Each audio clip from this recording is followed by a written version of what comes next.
Welcome students, today's class for class 12 topic कर रहे हैं हम कंटिन्यूटी।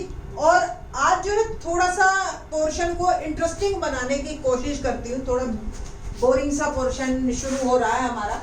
देखिए इस लेक्चर में हम क्या बताएंगे आपको कि पहला sine function is everywhere continuous, ये अगर आपको प्रूव करना आ गया तो। दूसरा theorem same cos function is everywhere continuous. Third theorem E x और फोर्थ थ्योरम मॉड एक्स। ये चार थ्योरम्स और इसके ऊपर रिजल्ट्स और फिर उसके बाद क्वेश्चन। तो इस तरीके से आपको एक सिमेट्री सी बनेगी और आपके क्वेश्चन बहुत जल्दी होते चले जाएंगे। तो सबसे पहले sine function is everywhere continuous, ये हमें प्रूव करना है। साइन फंक्शन का अगर आप ग्राफ पिछली लेक्चर्स आपने अटेंड किए हो तो ये ग्राफ हमारा इस तरीके से जाता है। पीरियोडिक फंक्शन है, मैंने आपको पहले ही बताया ग्राफ के बारे में। तो ये इस तरीके का एक कंटिन्यूअस ग्राफ है, ठीक है। तो अब प्रूव कैसे करेंगे? सिंपल, आप किसी भी आर्बिट्रेरी पॉइंट ले लीजिए at x is equal to c, ठीक है। पहले हमने फंक्शन लिया sine x and we are discussing about at x is equal to c. C पे डिस्कस करने का मतलब limit x tends to c plus c minus और फंक्शन की वैल्यू c पे। तीनों वैल्यूज हम चेक करेंगे साइन फंक्शन की, ठीक।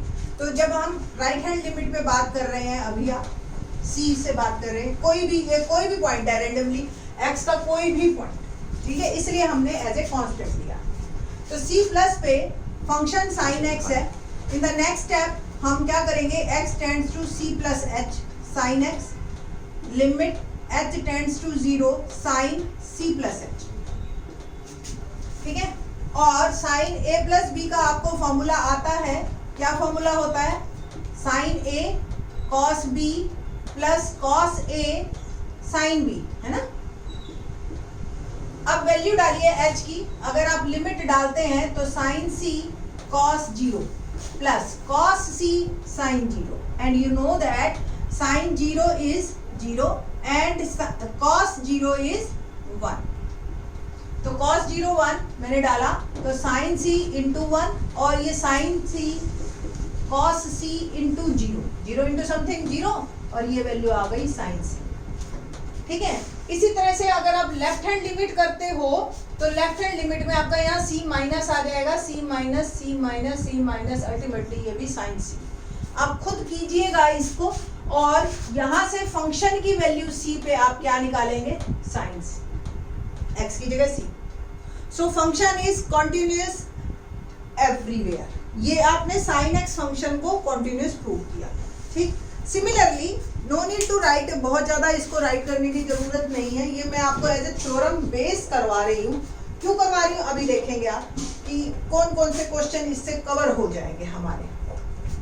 सेम अगला है हमारा cos function is everywhere, prove that cos function is everywhere continuous, ये हमें प्रूव करना है। देखिए जी, कॉस फंक्शन बिल्कुल साइन की तरह ही, वैल्यू आपको पता है -1 से 1 चलती है आपकी, और ये जो है 0 से 2 पाई पीरियोडिक फंक्शन है हमारा, ठीक। और ये पूरा आपका यहाँ तक 2 पाई आता है, ये आपका कर्व करता है, ठीक।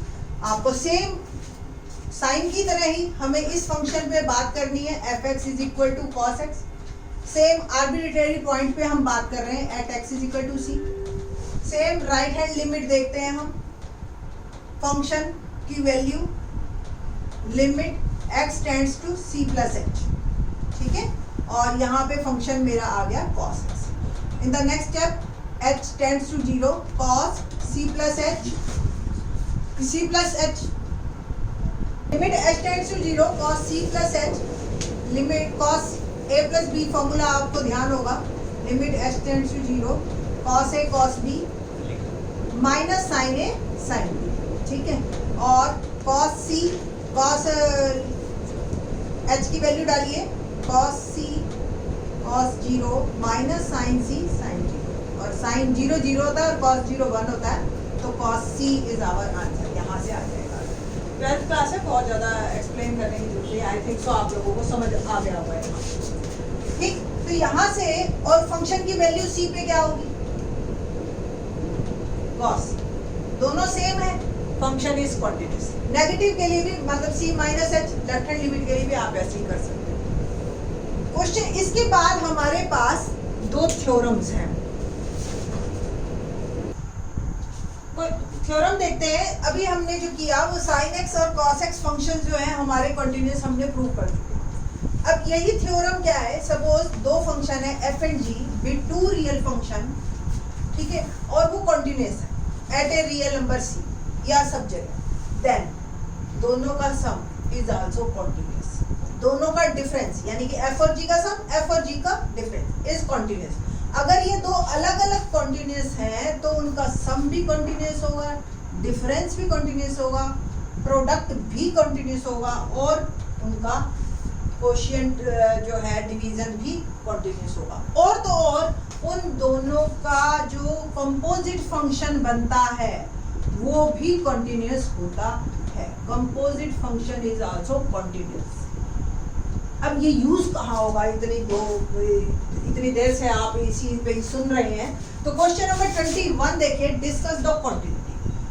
पहला part F x sine x plus cos x, दो फंक्शन है, अभी हमने प्रूव किया। आपने क्या करना है इस क्वेश्चन में, पहले आप प्रूव करना sine X is continuous everywhere, फिर आप प्रूव करना cos X is continuous everywhere, और फिर आपने ये एक लाइन लिखनी है कि if these two functions are continuous everywhere their sum is also continuous. ये क्वेश्चन आपका complete. Second thing, their difference is also continuous. दूसरे क्वेश्चन में आपने डिफरेंस लिख देना, तीसरे क्वेश्चन में दोनों का प्रोडक्ट लिख देना। ऐसे ही sine x upon cos x आता तो वो भी आप लिख सकते, ठीक है। तो 21st क्वेश्चन आपका बिल्कुल एग्जैक्टली ऐसे ही होगा।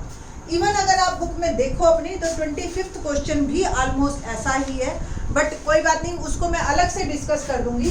बट ये 21 आपका बिल्कुल एग्जैक्टली इन्हीं थ्योरम्स पे है, और ये सारी जो थ्योरम्स मैंने करवाई है एनसीईआरटी में आपको एग्जाम्पल्स या इसके जो आगे आर्टिकल्स हैं उसमें दे रखी है। 21 तो हो गया, 22 पे बात करते हैं। 22 क्वेश्चन क्या है, discuss the continuity of the function cosine, cosecant, secant and cotangent. तो कोसाइन तो ठीक है, कोसाइन तो मैंने अभी प्रूव कर दिया। अब हम बात करते हैं कोसिकेंट की। तो कोसिकेंट फंक्शन यानी कि कोसेक, जिसको आपको बोलने की आदत ऐसे है, तो कोसेक फंक्शन कहाँ कहाँ कंटिन्यूस होता है, कहाँ कहाँ इसका ग्राफ बनता है, ये भी आपको क्लियर होना चाहिए। अगर कॉस साइन का रेसिप्रोकल है, साइन 0 0 होता है, तो कॉसेक भी आपका जो है अगर रेसिप्रोकल है 1/sin x, ठीक है, तो इसकी वैल्यू 0 पे नॉट डिफाइंड जाएगी। At x is equal to 0 cosec x is not defined, 1/0 हो गया ना।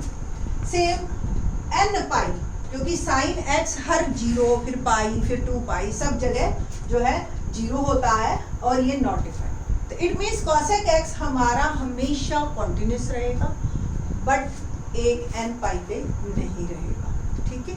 तो इस तरीके से cosec function is continuous everywhere except x is equal to n। Similarly secant function, secant function के बारे में भी सेम cos का रेसिप्रोकल है, और cos कब 0 होता है 90 पे, है ना।